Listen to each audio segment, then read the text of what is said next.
Hi, my name is Adrienne Groff, and I'm a first grade educator, and here is my presentation on the strategies of assessment for learning.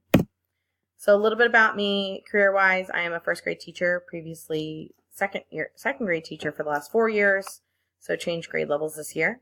As you can see, I do have other jobs and tasks that I do outside of school and also within school. Additionally, my interests are mostly sports, movies, traveling, and obviously playing with my adorable niece and my adorable nephews. So the 7 strategies of assessment for learning are really broken down into the 3 categories: the where am I going, where am I now, and how can I close the gap. So we're going to take a look at all 3 of those right now. So the where am I going portion has 2 strategies within it. One in which we provide students with a clear and understandable vision of the learning target, which is ultimately a roadmap for their learning. So having them understand where they're starting and where they need to get to, so they can see the whole progress of where they're supposed to go.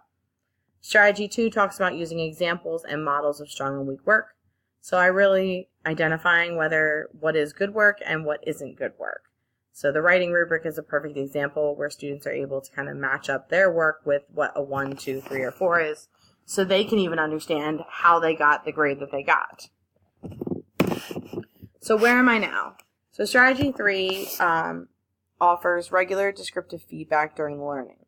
The key with feedback is that it needs to be descriptive and it needs to kind of empower the student more so than anything. So making sure that it's effective. It shouldn't just be good job or good work. It needs to be along the lines of here's what you did well on, here's what you still need to improve to get to that next level. Strategy 4 talks about teaching students to self-assess and set goals for next steps, and this is kind of like the benchmark to get to strategy 7.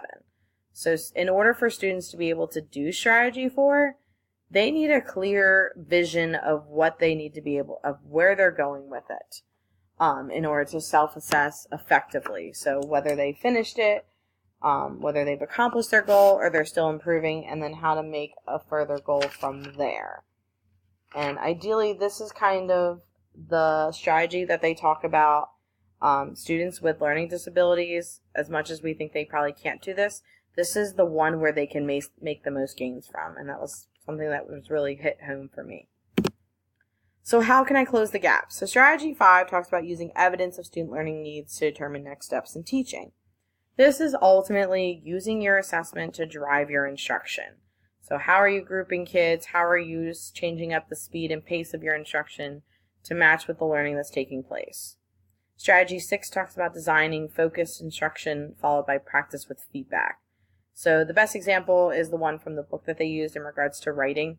We don't just teach students to write a 5-paragraph essay. We break it down into smaller portions. So we talk about the introduction, the conclusion, and the body. And then we ultimately go from there with teaching them each part and then showing them how to put it all together. And then finally, strategy 7 is providing opportunities for students to track, reflect on, and share their learning progress, which is the ultimate goal and really puts them into the driver's seat of their learning. So as far as alignment to instruction, these are just a few ideas that I use within my own classroom. So number 1, we as a district work under the Robert Marzano. So we look at learning scales and goals and really looking at incorporating those in our classroom and going over them with our students.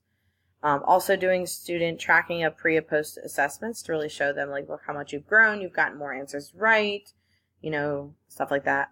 Using assessments to grouping students and providing them feedback on how they can get to their next level, specifically in the reading. And I've reached my 4 minutes, so I hope you enjoyed my presentation.